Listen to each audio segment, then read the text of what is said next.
Karma would be translated well with the phrase cause and effect, I think, or action and consequence. And it's the realization, the knowledge that you or I, by our thoughts, by our words, by our deeds, we generate consequences continually.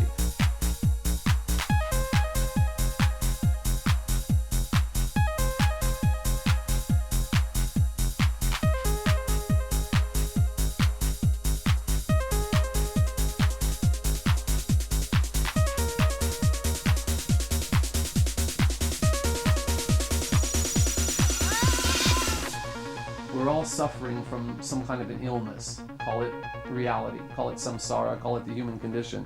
You go out into this urban world and you're hit with 1,000 urban myths. Within seconds you have 10 or 20 very strong images pushed right into your consciousness, and they're not pleasant images. I think this affects us. I think people living in cities like London, they definitely need methods and ways to find some kind of peace with themselves and with their, with the environment, because they are under a lot of pressure.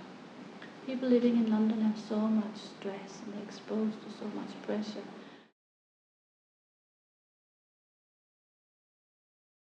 There are a group of people called the Buddhist Sangha, which are devout, but they are institutional, they're monastic, and they're celibate.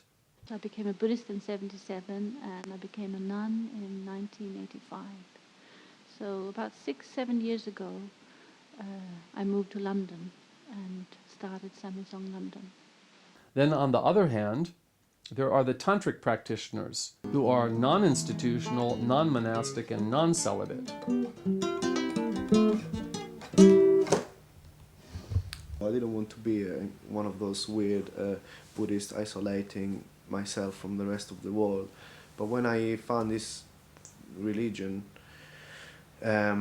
which you can call religion, but it's quite broad. I think it's the only religion without God anyway. We don't have a God.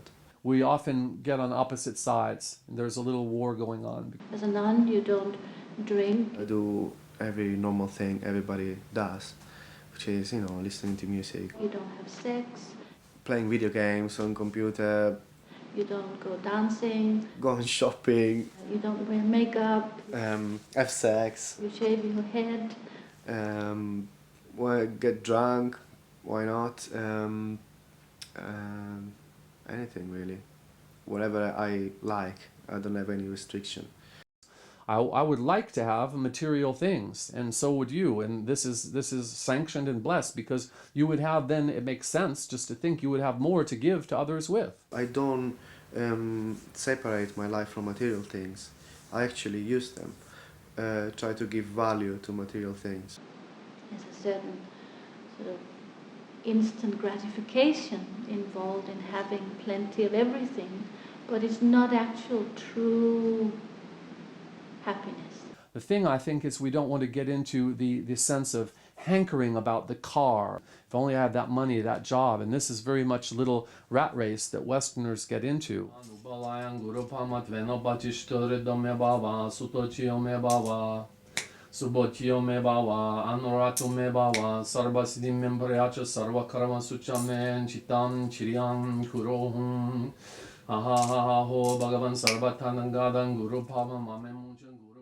When I go to a Buddhist retreat, I see 100 examples of exactly what I don't want to be. Little people with strings wrapped around, and they got a few words and catchphrases and a few mantras, and it's just not what I want to be. I think a lot of times they become too structured and they lose their vitality. They lose, their life force. You spend all day in meditation. So you have a very strict schedule throughout the day, where you start at 4 o'clock in the morning, you meditate until breakfast time, you eat breakfast, then you meditate until lunchtime, and after lunch you meditate. So throughout all the 4 years, there's a very sort of strict scheduled program of progressive meditation. In our daily life, a little bit of that meditation is good. It's like a spice. You don't want too much of it. It's a powerful spice. The practice I do, we meditate by chanting actually aloud a mantra.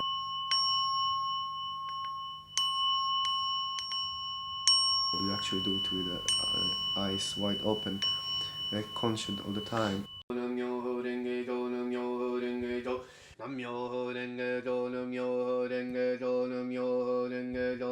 Whatever thoughts we have in our head, we don't try to stop them. Actually, we try to let them go and flow, like clouds in the sky, I guess. In the beginning, the mind rebels from this. You literally won't want to sit in meditation at all. You'll find your own mind telling you to do anything else. It'll tell you, no, this is ridiculous. You don't want to particularly, sit at all. My back hurts. I don't want to do it. I have other better things to do. So in the first instance, you've got to train yourself. It's definitely possible to integrate meditation into everyday, ordinary life. That's what it's all about anyway. It doesn't mean that everybody should become monks and nuns and go to monasteries or go to live in caves. Absolutely not. It's very much about integrating whatever you learn into every imaginable situation. One time in the recent past 48 hours, I had to use my meditation because I really felt myself drawn into wanting to argue with her because the things she was saying was so untrue. And I couldn't believe that this person who lived above me and come to my door 100 times, if once, for help. Can I have a screwdriver? Anything from a screwdriver, cup of sugar, to my this is overflowing or the fire started, every little thing. Then when I asked her for one bit of consideration, it was just not going to happen. And this incredible barrage, which, I looked at that and it had to be born out of some kind of mixture of jealousy and fantasy. And it was quite a lot to put up with. And I thought, my goodness, how have I influenced this person so badly? And so I had to think in that moment, I really don't want to jump into this. And the only thing I could do was the idea of going back to the peaceful meditation. So when I felt the anger come up in myself in that moment, I thought, I just want something between me and her. So I chose to use one of my protectors, which is the goddess Yeshiwomo. Quite wrathful, very fierce with fangs. And I just put the image of her between me and this woman who was attacking back.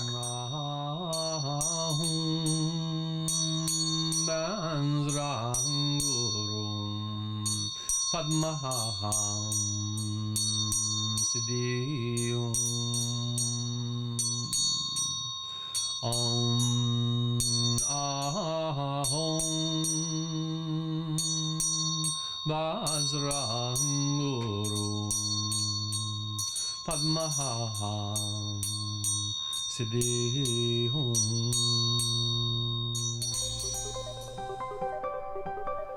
Today's society finding themselves confused by the situation we are in, becoming more and more technological, but it's not really giving you any answer to what we are really. In times of war, great difficulties, people